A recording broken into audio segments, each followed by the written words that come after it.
Informasi lainnya, saudara, aksi arogansi pengemudi mobil kembali terjadi di jalanan kota Jakarta. Kali ini pengemudi mobil berplat nomor RFH melakukan penganiayaan pada pengendara mobil lain.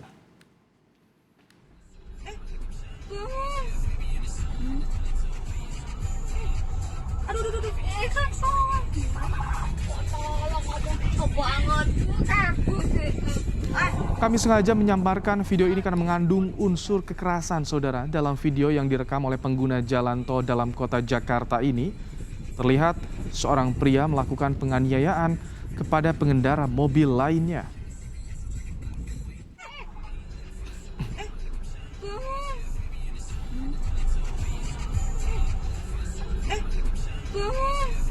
Setelah korban melapor, polisi langsung menangkap kedua pengemudi mobil RFH untuk diperiksa.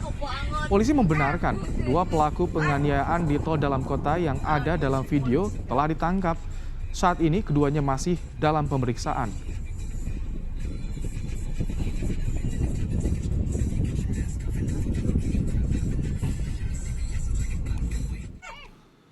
Sudah keduanya kita amankan, kita periksa malam ini, kita akan tangkap dan tahan sesuai kapasitasnya.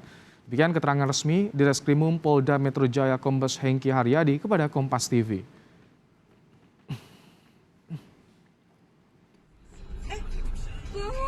Korban penganiayaan diketahui merupakan anak dari anggota DPR Komisi 11 fraksi PDIP Indah Kurnia. Orang tua korban sangat menyayangkan aksi arogansi yang dilakukan oleh pelaku. Korban pun meminta polisi untuk menindak tegas pelaku sesuai dengan peraturan yang berlaku.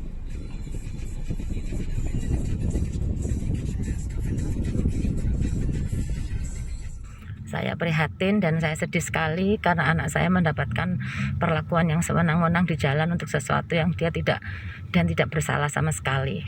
Saya berterima kasih kepada Polda yang sudah cepat sekali bergerak dan menangkap pelaku yang tidak bertanggung jawab.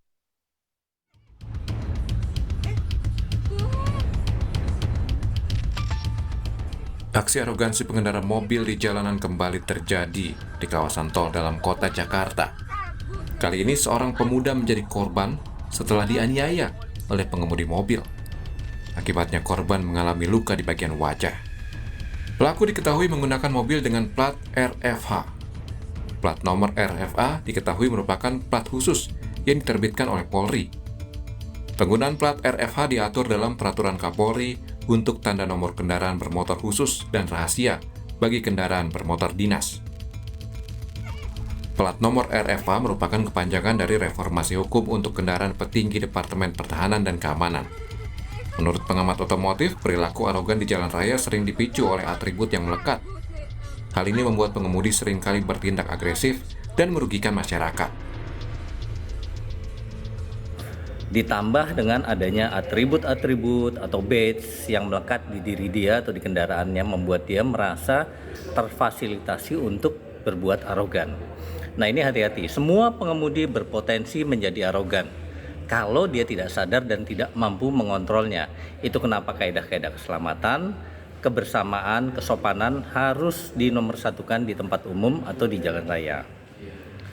Yang kedua, tidak boleh sembarangan orang seenaknya di jalan umum karena semua itu ada rambu-rambu dan aturan yang harus ditaati. Kini polisi memeriksa intensif dua orang pengemudi mobil berplat RFH setelah ditangkap pada Sabtu malam. Tim Liputan Kompas TV.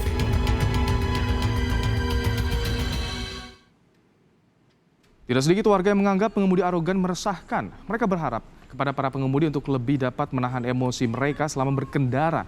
Mengingat saat ini kemacetan di beberapa titik kembali terjadi. Hal ini juga dapat membahayakan keselamatan pengemudi di jalan.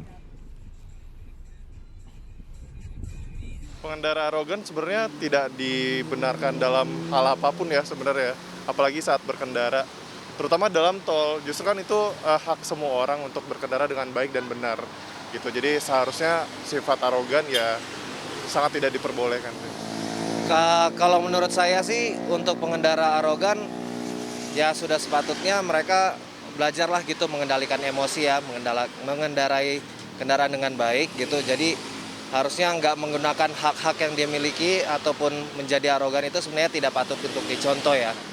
Ya sebenarnya meresahkan banget sih Mas, apalagi untuk para pengemudi kendaraan yang di tol itu pasti apalagi kalau sendiri dan misalkan kalau misalkan lawannya lebih dari satu orang pasti meresahkan dan emang harusnya ada penanganan juga dari pihak kepolisian ataupun pihak operator jalan tol sih Mas. Lalu seperti apa proses hukum pengemudi mobil plat RFH yang bertindak arogan dan menganiaya pemuda? Kita tanyakan pada jurnalis Kompas TV Cindy Permadi. Selamat petang Cindy, setelah ditangkap, apa proses hukum yang dilakukan terhadap kedua pengemudi mobil plat RFH, Cindy?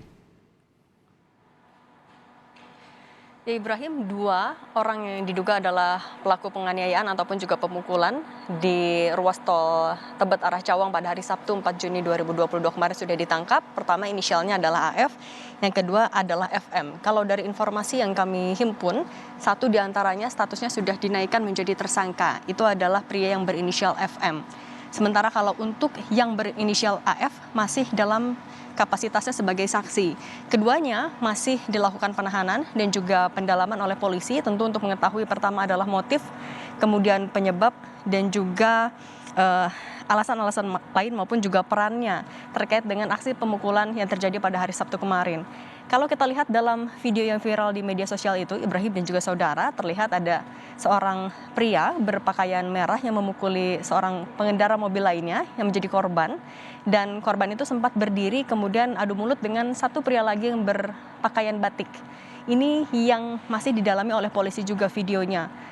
Kalau dari keterangan polisi, ternyata korban ini sudah diketahui identitasnya adalah atas nama Justin Frederick, 24 tahun, yang juga merupakan anak dari anggota DPR RI fraksi PDIP Indah Kurnia dan sudah lapor ke Polda Metro Jaya. Laporannya sendiri sudah terregistrasi dalam laporan polisi per tanggal 4 Juni 2022 kemarin. Kalau dari kronologi yang disampaikan oleh polisi, pemukulan ini berawal dari korban yang melaju di ruas tol Cawang dari arah Cawang, kemudian dipotong lajurnya oleh kendaraan berplat RFH ini dari sebelah kiri. Ini yang kemudian menyebabkan adanya senggolan ataupun juga serempetan. Nah kemudian karena tidak terima, pengendara mobil RFH ini kemudian turun dan juga melakukan aksi pemukulan maupun juga penganiayaan. Ini yang tentu juga masih didalami oleh polisi. Bagaimana konstruksi perkaranya ini akan dilengkapi untuk mengetahui cerita utuhnya, kemudian peran dari masing-masing juga. Tentu yang akan diperiksa oleh polisi tidak hanya terlapor maupun juga pelapor, tapi nanti juga akan ada saksi ahli yang dipanggil untuk dimintai keterangannya. Kemudian juga soal plat nomor RFH ini juga kemudian disoroti betul oleh para publik karena arogansinya itu. Kemudian kalau kita lihat juga untuk plat RF adalah tanda nomor kendaraan bermotor atau TNKB untuk pejabat negara dan penggunaannya sendiri diatur dalam peraturan Kapolri tentang rekomendasi STNK dan juga TNKB khusus dan rahasia bagi kendaraan bermotor dinas. Untuk RFH sendiri adalah untuk pejabat di bawah eselon 2. Kalau kita melihat RFH adalah kepanjangan dari reformasi hukum dan peruntukannya adalah bagi kendaraan petinggi Departemen Pertahanan dan juga Keamanan. Soal siapa pemiliknya, kemudian soal pengendara, identitas pengendara ini juga masih akan didalami terus oleh polisi. Kita tunggu bagaimana keterangan lebih lanjut dari hasil pemeriksaan yang sudah dilakukan sejak kemarin malam ini, Ibrahim. Baik, terima kasih Cindy Permadi untuk laporan Anda langsung dari Mapolda Metro Jaya.